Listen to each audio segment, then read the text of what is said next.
Salut Philippe, comment vas-tu? Salut Boris, ça va et toi? Ouais, bah écoute, ça va. Je suis très heureux aujourd'hui de t'avoir sur l'alignement. C'est un moment qui est important pour moi parce que pour la petite histoire, on a bossé ensemble pendant 3 mois. T'as été coaché durant un de mes accompagnements et j'avais envie aujourd'hui qu'on passe un petit moment ensemble pour parler de toi, de ce que tu fais, de qui t'accompagne. Et qu'on passe aussi un petit moment pour comprendre qu'est-ce qui t'a amené toi à te faire accompagner et qu'est-ce que ça t'a apporté très concrètement dans ton quotidien d'accompagnant et d'entrepreneur. Très bien. Pour démarrer l'épisode, bah, j'aimerais bien que tu m'expliques un petit peu, que tu te présentes pour ceux qui ne te connaissent pas, avec qui tu travailles, qu'est-ce que tu fais, dis-nous tout. Alors moi c'est Philippe Acomo, j'ai 49 ans et j'habite dans la région grenobloise, plus précisément à Sassenage, au pied du Vercors. Euh, je suis praticien en reprogrammation neuroposturale, donc je réexpliquerai Ok? tout ça juste après. Et j'accompagne principalement des enfants entre 6 ans et 15 ans. Euh, je les accompagne pour améliorer et réduire leurs troubles euh, grâce à cette méthode-là. Quand je parle de troubles, Ok? c'est peut être des troubles d'apprentissage, avec troubles d'attention, d'hyperactivité, des problématiques à l'école, etc. Voilà. Ok? Et en plus des enfants, j'ai aussi des adultes et le monde sportif aussi avec qui je travaille. Ouais. Ok? Donc tu travailles avec plusieurs typologies de personnes aujourd'hui. Et si je comprends bien, c'est que tu travailles essentiellement ton cœur d'activité avec les enfants, mais ça t'arrive aussi de travailler avec des clubs sportifs. Ouais, c'est ça. Là, actuellement, Ok, j'ai un petit contrat avec une équipe de hand féminin sur la région de Grenoble et génial. d'autres pistes qui vont peut-être me mener sur le plateau du Vercors. Voilà. Donc Ok, plein de belles choses et c'est ce qui est intéressant avec cette méthode, c'est qu'elle est applicable à la personne lambda jusqu'aux enfants ou aux sportifs notamment. ok, super intéressant.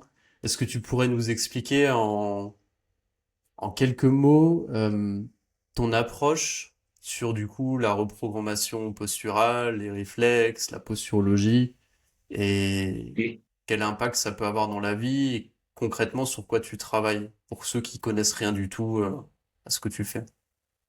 Oui. Donc en fait, avant d'expliquer ma méthode, il faut surtout comprendre un peu comment marche le cerveau et comment marche le corps humain en fait. Euh, Hmm. pour faire simple, nous avons plein de sens. Parmi les plus connus, tu as la vision, tu as l'audition, tu as le vestibulaire, tu as tout plein de nerfs qui nous parcourent au, au niveau du corps, qui nous permettent de sentir la chaleur, le froid, etc. Toutes ces informations, tous ces sens, en fait, vont remonter au niveau de la colonne vertébrale et vont remonter jusqu'au cerveau, qui lui va interpréter et va ressortir quelque chose du corps. Donc ça va être une motricité, ça va être un apprentissage, ça va être une émotion. Donc Hmm. c'est multiple, mais en tout cas tout passe par le cerveau.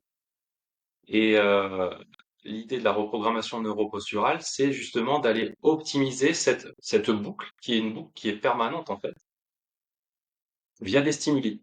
Donc on va se servir justement des fameux sens, et puis en ayant fait une sorte de d'analyse du cerveau, via des tests, on peut savoir qui est défaillant et à quel endroit.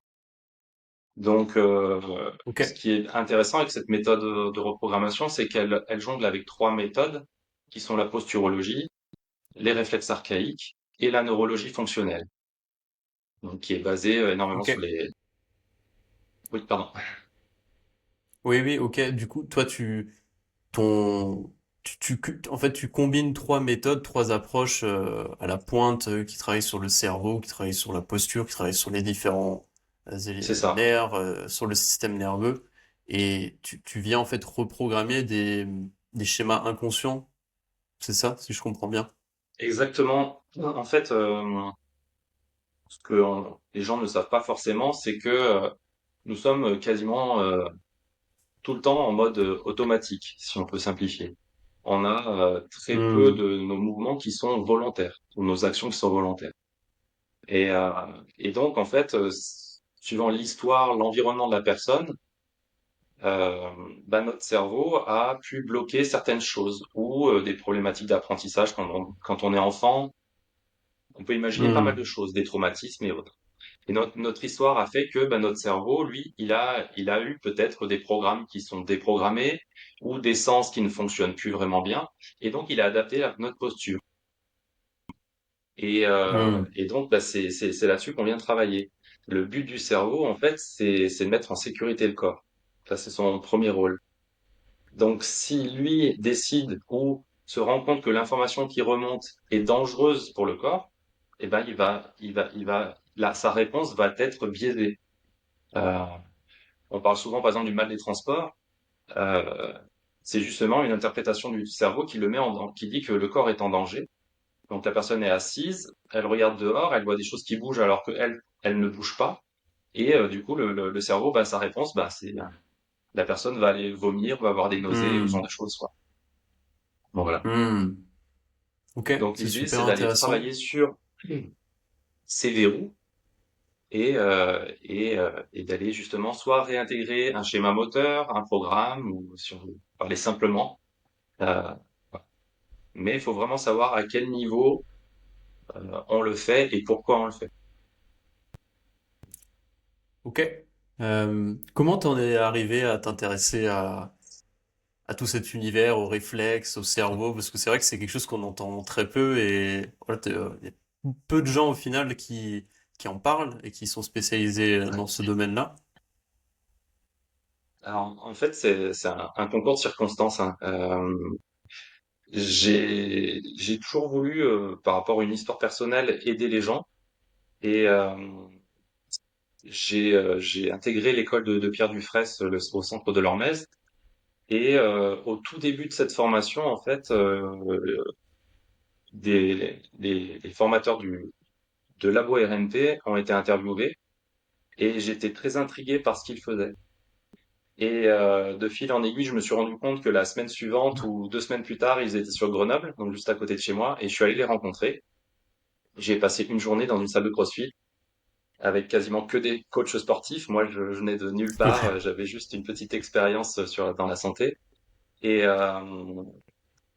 et je suis ressorti de cette journée avec des étoiles plein les yeux. Ça a été je pense, le déclic sur, je cherchais un petit peu ma voie à ce moment-là et comment aider les gens et je me suis rendu compte qu'en fait, bah, le cerveau, c'est la clé du corps humain et que la plupart des problèmes viennent de là et un déréglage du cerveau implique plein de conséquences, Hmm. que ce soit hormonal ou autre, hein, sur le sommeil, voilà. Et, euh, et du coup, ce jour-là, j'ai vu des choses qui m'ont intrigué, des mouvements améliorés par un mouvement des yeux, des jeux vestibulaires et pareil qui améliorent un mouvement, une émotion. Et du coup, ça m'a vraiment passionné. Et j'ai du coup fait leur formation en parallèle de l'autre formation de naturopathie. Et, voilà, j'ai accéléré le mouvement et en 5 mois, j'ai terminé la formation. J'ai fait donc en présentiel et en distanciel.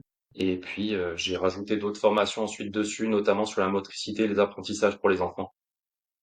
Donc voilà, et j'ai lu beaucoup d'ouvrages, je me suis renseigné sur les réflexes archaïques forcément, puisqu'on utilise quand même beaucoup. Et, euh, et c'est devenu une passion en fait, dans tout ce qui est neurosciences. Hmm. Voilà. Génial. Qu'est-ce qui t'a amené à te spécialiser entre guillemets sur les enfants? Alors en fait,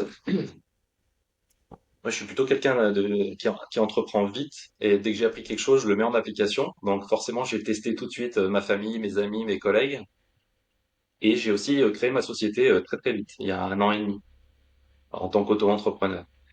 Et j'ai réussi à démarcher tant bien que mal mes premiers clients. Et j'ai eu beaucoup de personnes lambda, on va dire. J'ai eu quelques sportifs. Et au fur et à mesure du temps, ma clientèle est devenue bah, beaucoup d'enfants en fait. Et beaucoup de troubles de Ok. l'attention notamment, avec divers problèmes. à l'école, de santé, etc. Et il se trouve que j'ai un bon contact avec les enfants, ça se passe bien.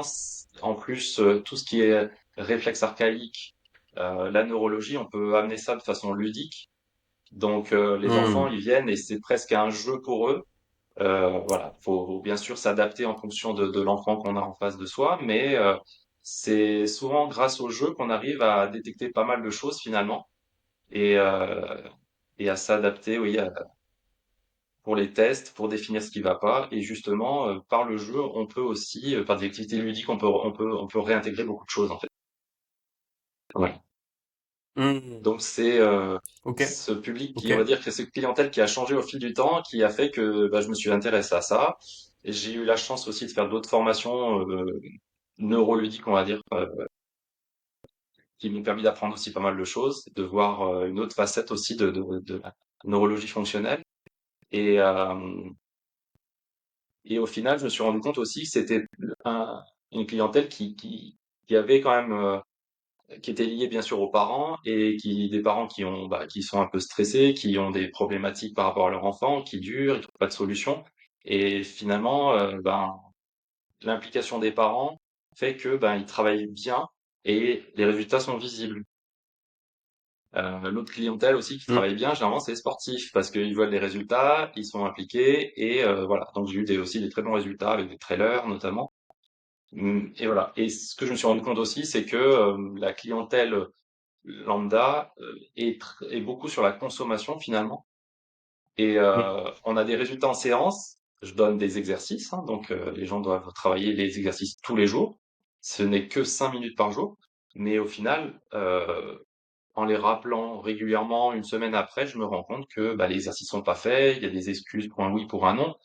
Et donc voilà. Et donc je me suis rendu compte que les sportifs et les enfants, c'était deux types de clients qui vraiment s'investissaient plus que les autres, en tout cas pour résoudre leurs problématiques. Hmm.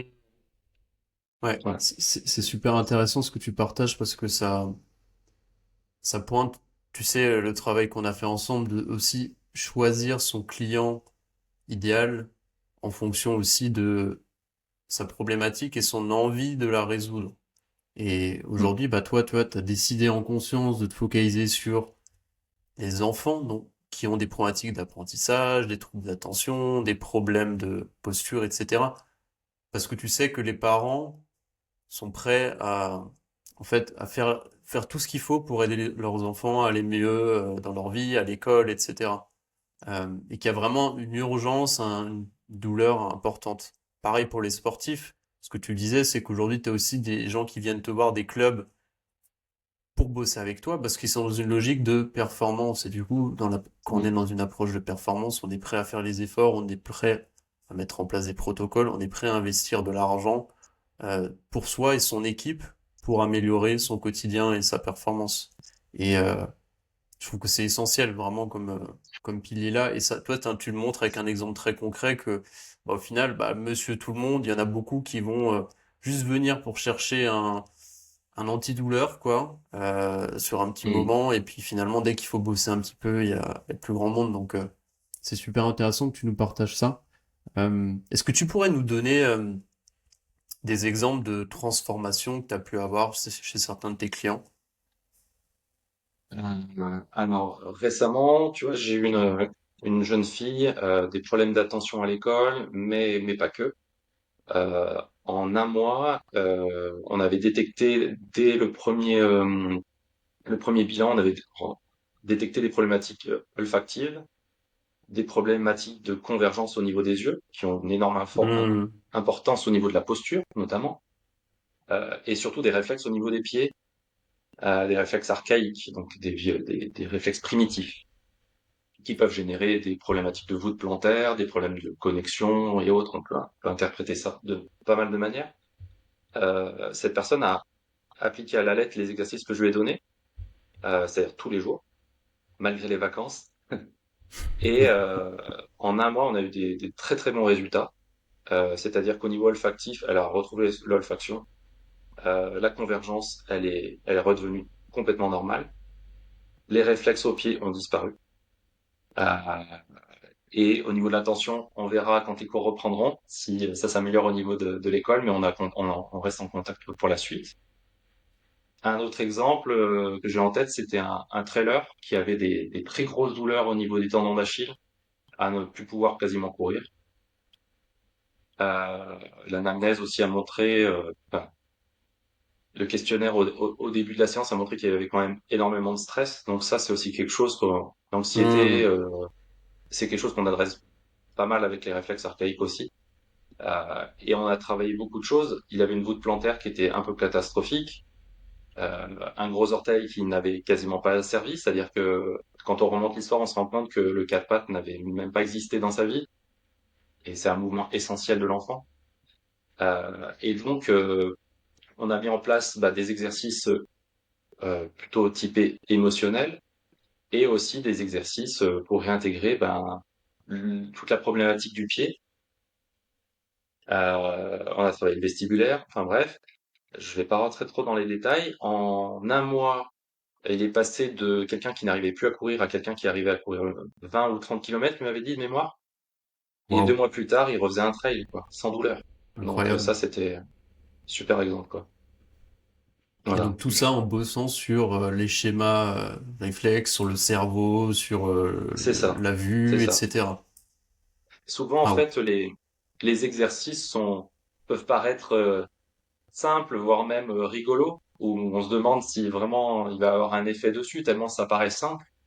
Mais c'est des schémas moteurs qui sont primitifs, en fait, et qui sont ancrés dans notre cerveau. Et en fait, ils ont des répercussions des fois très étonnantes, hein. Même en séance, j'arrive encore à être étonné par certains mouvements ou certaines choses qui même rentrent, qui sont réintégrées pendant la séance. C'est-à-dire des bras qui peuvent être Hmm. bloqués et puis un petit exercice avec des yeux de saccade ou de poursuite, on arrive, le bras qui se remet à bouger. Alors ça fait des mois qu'il y a cette problématique, des allers-retours avec différents médecins ou thérapeutes. Et voilà, c'est assez dingue comme quoi le cerveau peut vraiment bloquer quelque chose et t'empêcher de faire une action, un C'est clair. mouvement. C'est clair. C'est clair. Et d'où est-ce que, entre guillemets, ta méthode de travail, d'où est-ce qu'elle vient? Est-ce que c'est récent? Est-ce que ça vient des États-Unis? D'où est-ce que ça vient? Euh, Toute cette émergence alors, de ces outils? je, je pense que c'est un mélange de pas mal de choses. Les réflexes archaïques viennent de pas mal de personnes aux États-Unis, en Europe aussi, en Russie. Euh, La neurologie, ça vient de la neurologie fonctionnelle. Alors je pourrais pas dater ça, à partir de quand ça a été vraiment pris en compte. La posturologie aussi, ça date pas d'hier. Hmm. Donc c'est juste qu'en fait, ces trois activités, on va dire, sont en fait connectées au même endroit du cerveau. On retombe toujours au niveau du cerveau primitif. Donc si on va aller dans le détail, c'est au niveau du Hmm. tronc cérébral. Et au final, finalement, on fait tous plus ou moins la même chose, quoi. C'est quelqu'un qui va faire de la posturo va interagir sur les yeux, au niveau des pieds, au niveau de la mâchoire. Quelqu'un qui va faire de la neurologie va travailler au niveau du tronc cérébral et autres. Et au final, on va travailler les mêmes zones au niveau du cerveau.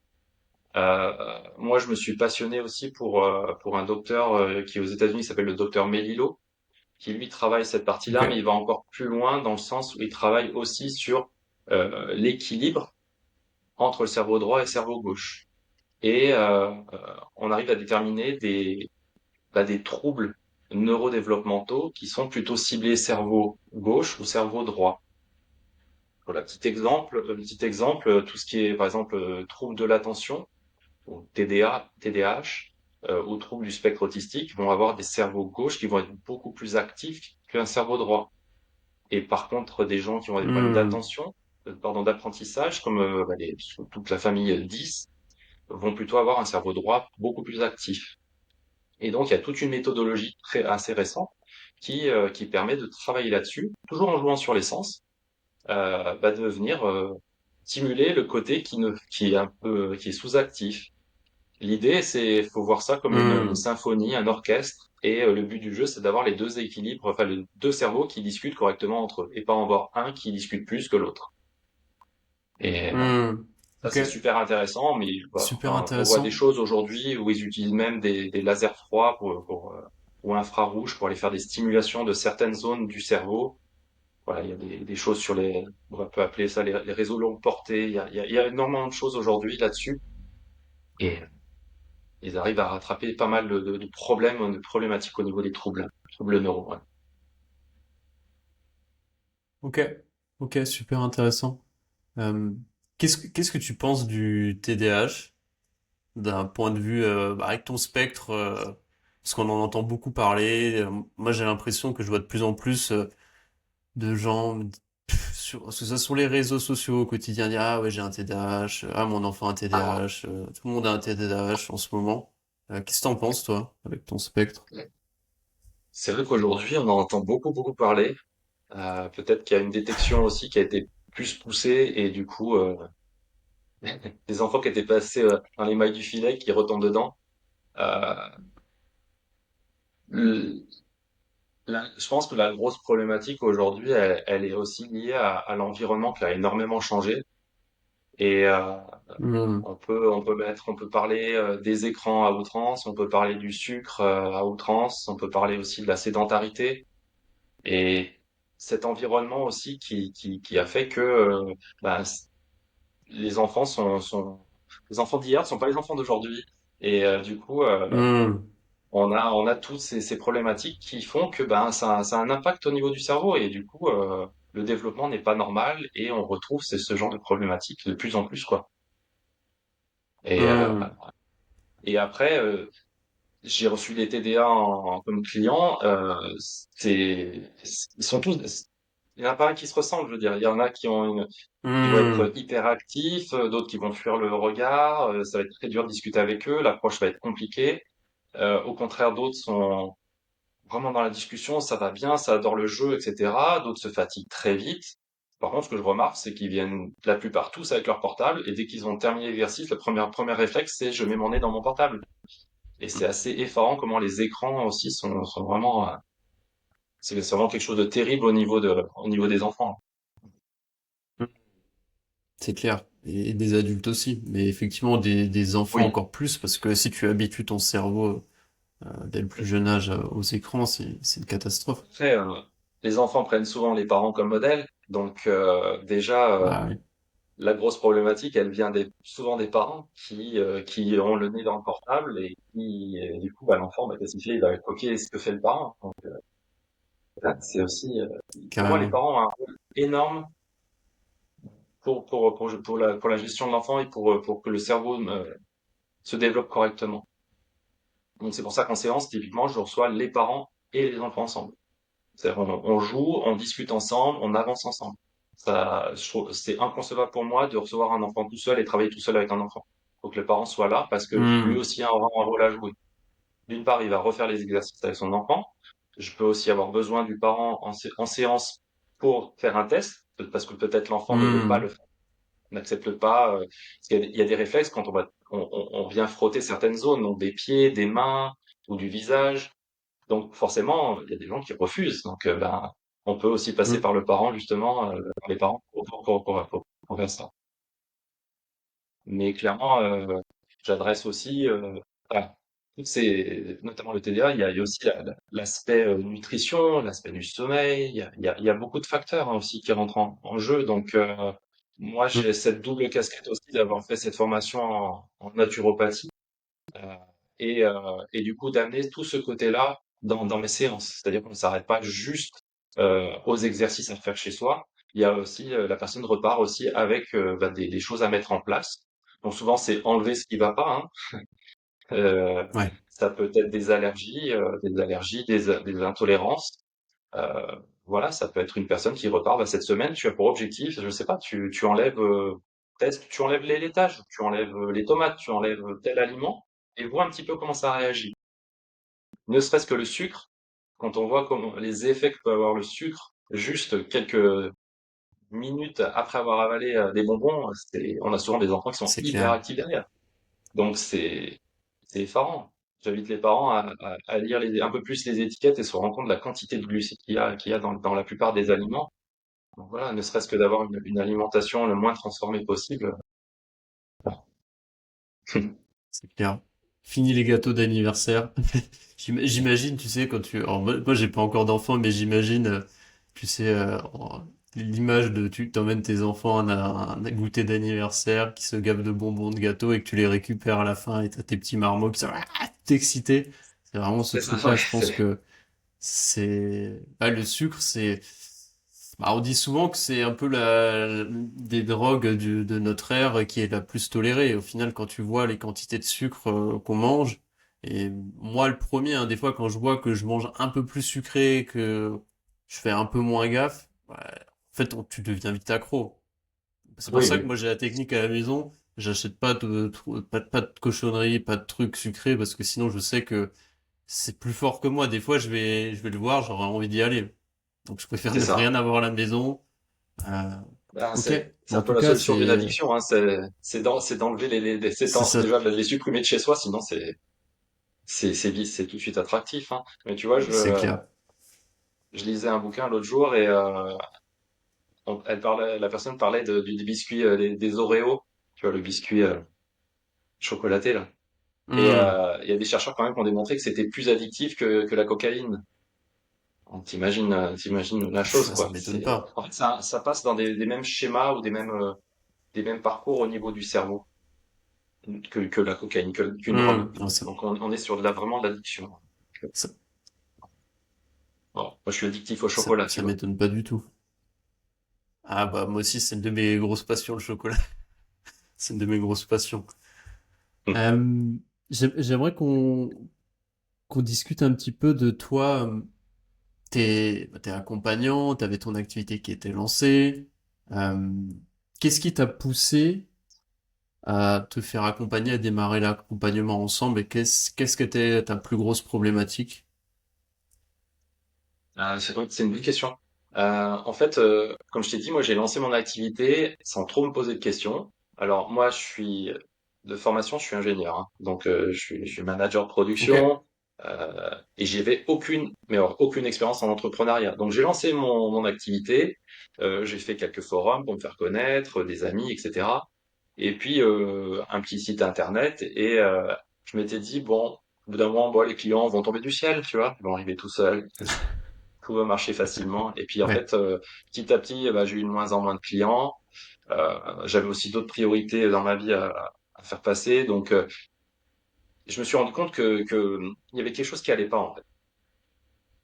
Et, euh, et je me revois, je crois que c'était un forum santé dans mon village. Et je rentre en contact avec d'autres thérapeutes qui justement m'ont parlé de coaching et que ça avait vraiment marché avec eux.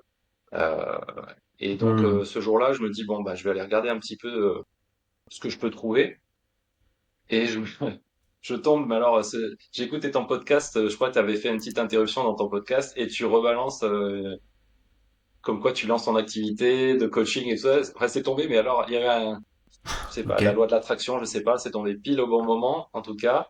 Et en tout cas moi, ton speech m'a tout de suite parlé parce que tu es pile dans mon domaine. Et puis on se connaissait ben, via l'école du centre de l'Ormez. Et Hmm. je me suis quand même renseigné pour voir un petit peu ce qu'il y avait les autres formations qu'on pouvait avoir. Mais en tout cas, je savais à ce point-là, à ce moment-là, en tout cas, que je devais être accompagné. Hmm. C'était devenu évident. Et puis c'était le bon choix. Ouais. Ok. Donc t'étais dans une phase où t'étais entre guillemets tu voyais bien que tout seul ça ne se développait pas, Hum. que le simple fait d'avoir un site et en fait C'est ça. n'attirait pas des clients et que t'avais besoin de prendre Hum. les devants et d'apprendre aussi à entre guillemets à structurer ton activité, à la développer. C'est ça. En fait, j'avais très peu d'outils. En marketing, aucune expérience. Assez vite, bah, quand on a commencé, on s'est vite rendu, bah, on a surtout travaillé sur la cible. Et on en parlait tout à l'heure, mais c'est vrai que j'étais très éparpillé. Et, euh, et en s'éparpillant, en couchant tout le monde, on touche personne presque, hein. Donc, et Hmm. finalement, on s'est vite rendu compte, et grâce à toi, en tout cas, avec le travail qu'on a fait, c'est que on a une bonne analyse et du coup, j'ai pu vite comprendre quelle était ma cible et quelle était la cible, en tout cas la plus alignée avec moi. Donc voilà. Hmm. Et c'est vrai qu'avec les enfants, il y a un super contact. Enfin, ça se passe toujours très bien et je m'amuse comme eux. Peut-être que j'ai encore une âme d'enfance, mais en tout cas, on s'amuse plutôt bien en séance et ça se passe très très bien à chaque fois. Donc voilà, c'est un régal. Hmm. Qu'est-ce que tu pourrais dire à un coach, à un praticien de santé, un thérapeute qui a du mal à se positionner et qui est aujourd'hui généraliste et qui pense que c'est une bonne chose, mais qui reste un peu bloqué? Bah, je pense que faut vraiment pas hésiter pour moi, en tout cas, à se faire aider, à être coaché. D'une part, c'est motivant, ça permet de se remettre en question, ça permet de faire tomber des croyances limitantes, à faire sauter des blocages, et puis surtout de bien s'organiser, de trouver la cible, la bonne vision, la bonne offre.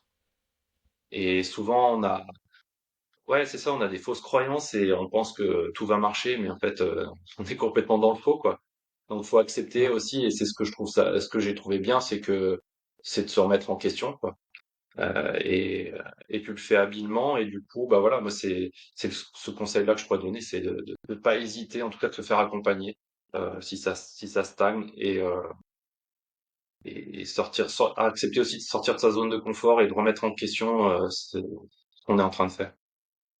Ouais. Ok. Qu'est-ce qui t'a le plus aidé dans cet accompagnement? C'est quoi tes grandes réussites après 3 mois d'accompagnement ensemble? Alors moi déjà, ça a été le travail sur la cible.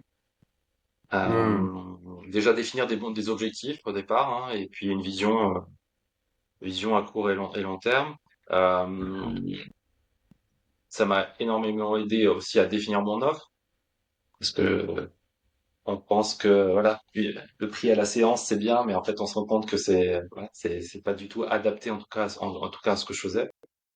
Donc Hmm. redéfinir une offre, la remettre en question plusieurs fois, la tester, et puis surtout bah, retrouver des clients, quoi. Euh, Hmm. Moi, j'ai quasiment fait en 3 mois là, j'ai quasiment fait le chiffre d'affaires que j'ai fait en un an.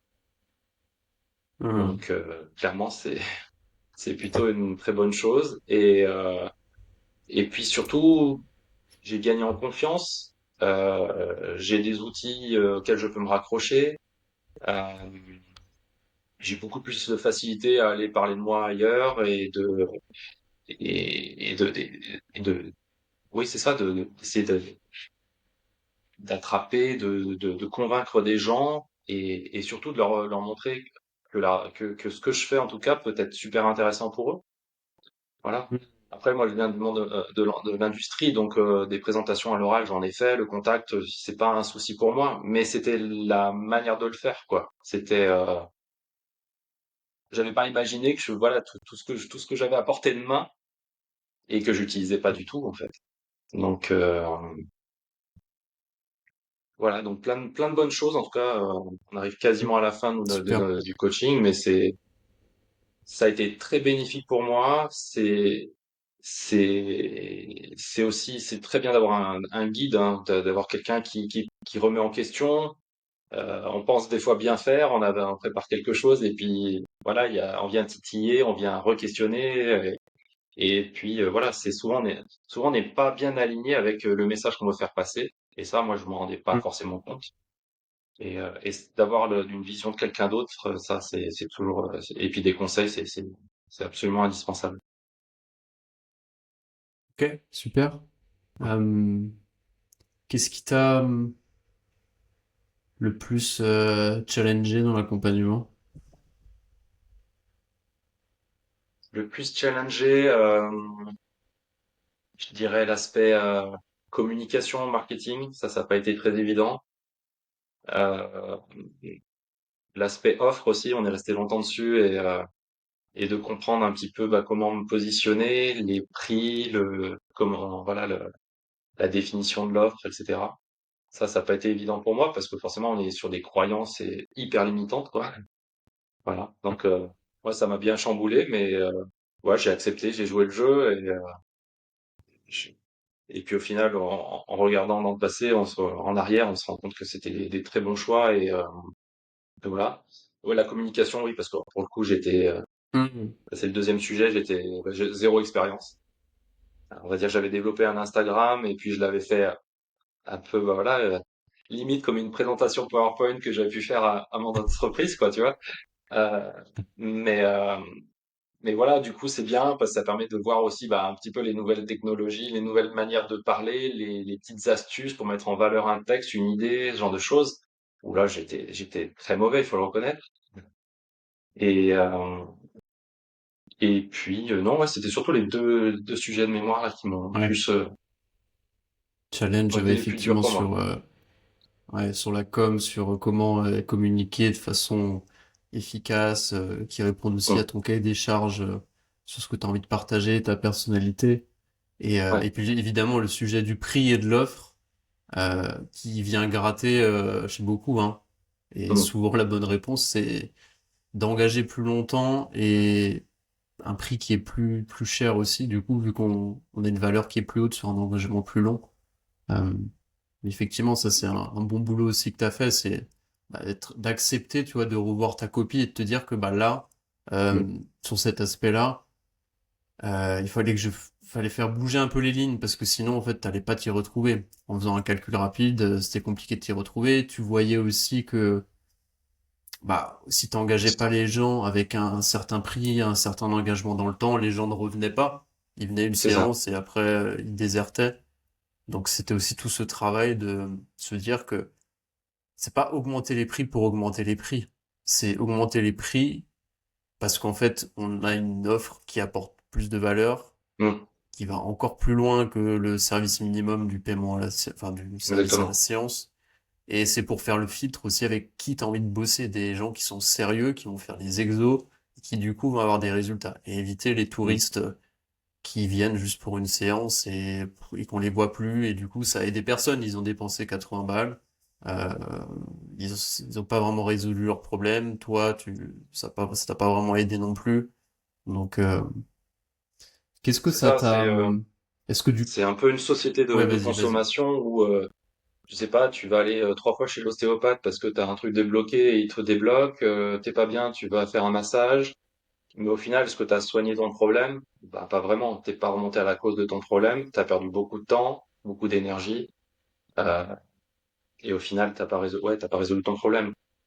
Donc là, c'est ce qui est intéressant avec ma méthode, c'est que du coup, là, tu vas à la source, c'est le cerveau, et tu te rends compte que bah, tu as des blocages qui sont au niveau du cerveau et qui jouent sur ta posture.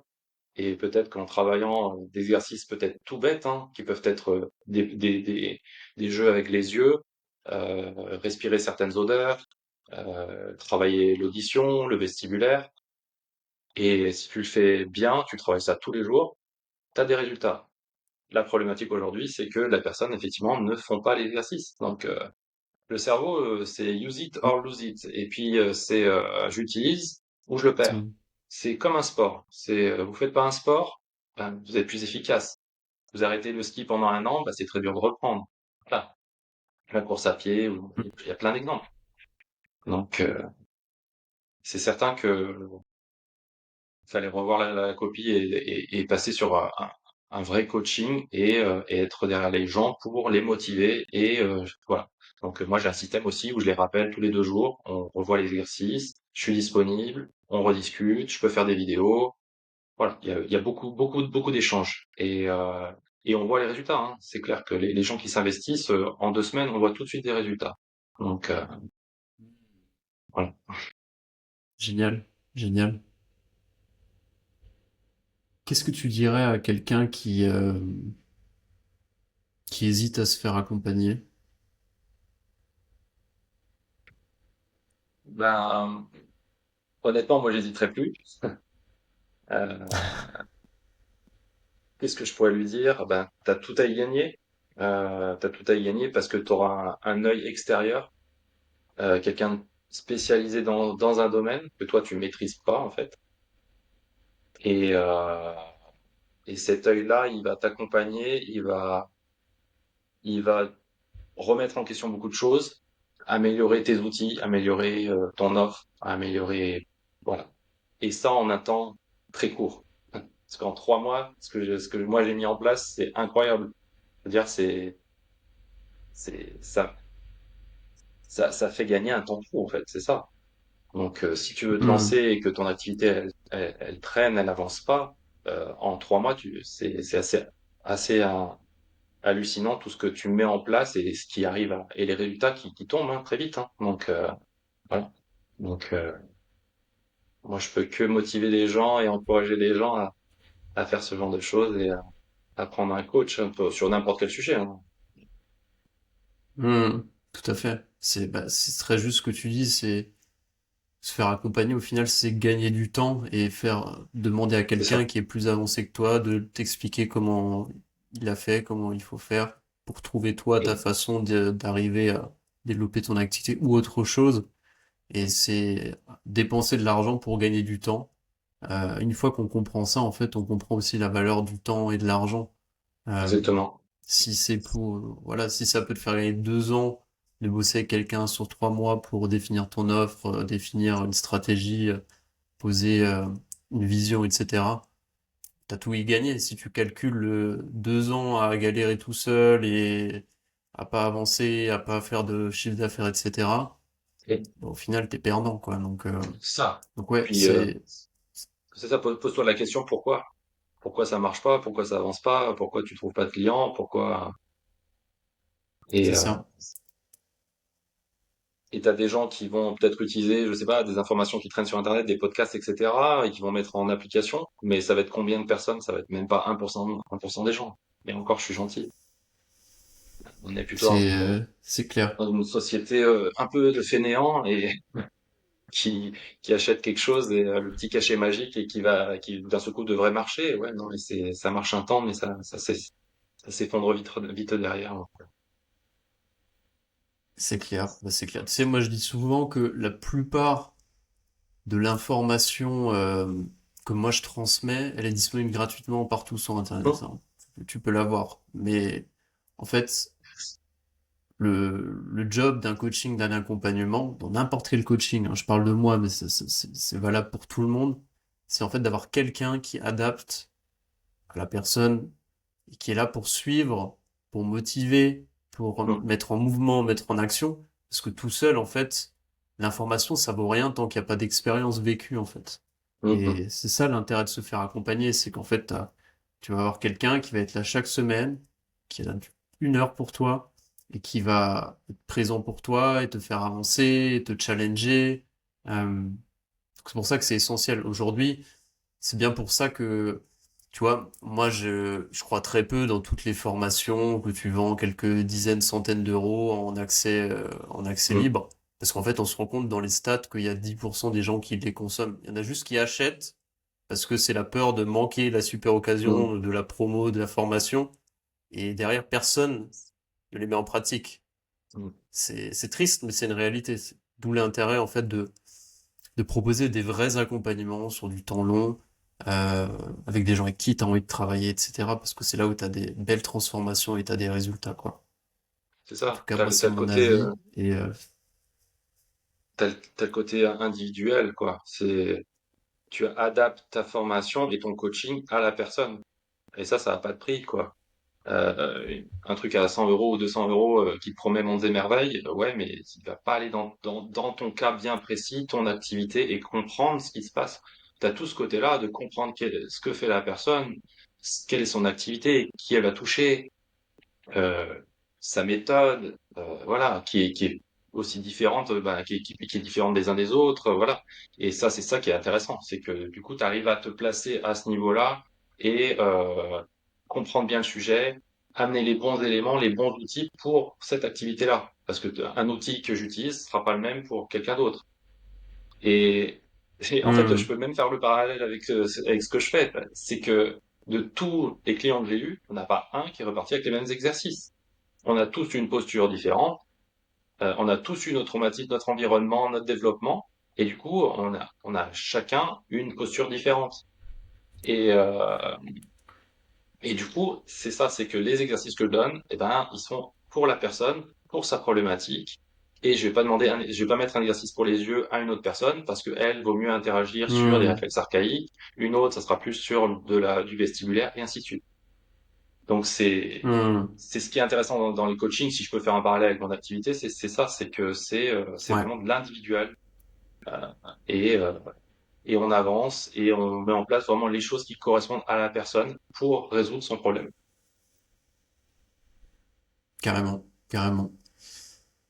Est-ce que tu aurais, pour clôturer cet échange, cet épisode de podcast, alors du coup, ça va un peu à l'encontre de ce que tu viens de dire, mais peut-être que c'est un challenge pour toi, peut-être que t'auras une réponse. Est-ce que tu aurais un petit exercice à recommander, exercice entre guillemets simple, à faire tous les jours qui permet de bosser sur notre cerveau, pour favoriser son hygiène, sa concentration, etc. Quelque chose que tu vois fréquemment, une problématique, on va dire fréquente. Si tu disais, j'ai un exo à partager aux auditeurs qui écoutent, ça prend 5 minutes. Si vous faites ça tous les jours, ça aura énormément d'impact sur différents Hmm. aspects de votre vie.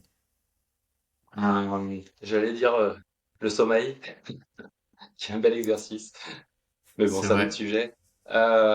Sachant que les yeux sont une donnée d'entrée principale du corps, je donnerais des exercices, un exercice simple, ça peut être des convergences, donc prendre son doigt, le mettre à 30 centimètres devant les yeux et et loucher, tout simplement.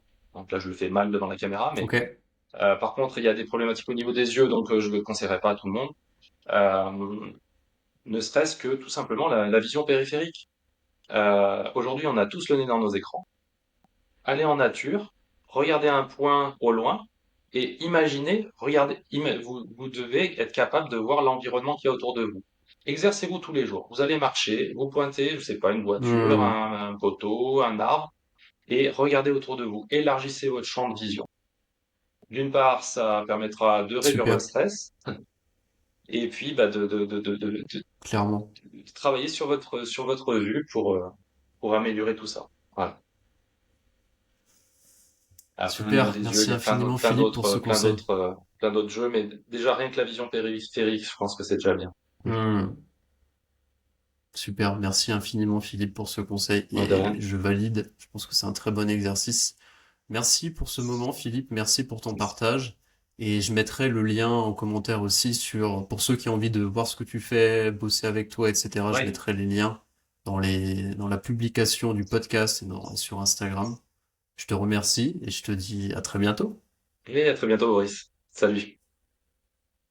Ciao.